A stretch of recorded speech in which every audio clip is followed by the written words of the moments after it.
Welcome back. Our next guest says rate cuts are not enough to affect the Canadian dollar in a positive way. Bold policy is needed. Meanwhile, the U.S. dollar remains strong as 2025 gets underway.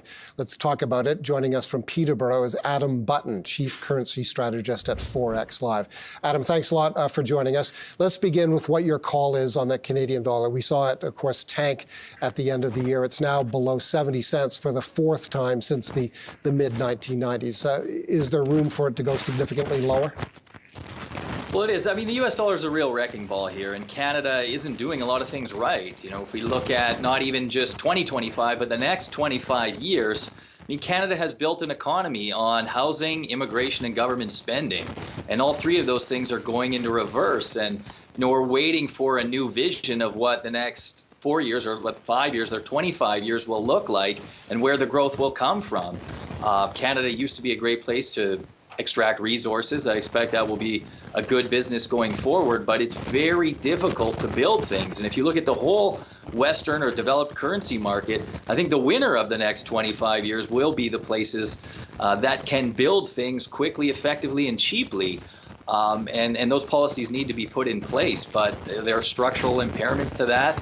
And until that's solved, the direction for the Canadian dollar is lower. And I think the market is still just beginning to realize the headwinds that are there for the Canadian dollar. Now, I'm optimistic that we can hold 68 cents this year because some looming change is coming.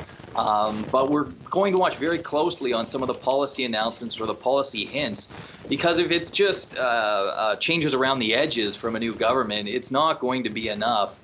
We saw last year the best equity market in the world was Argentina, after the new president pretty much took a chainsaw to government policies there. Now, Canada doesn't need that, but it hints at what the market is looking for and what the market is rewarding right now. And in other words, you believe, and you use this phrase in some recent commentary, you believe the Canadian dollar is, quote, structurally impaired, that it's not, that people who are looking at the differential in exchange rates are missing the larger story here, correct?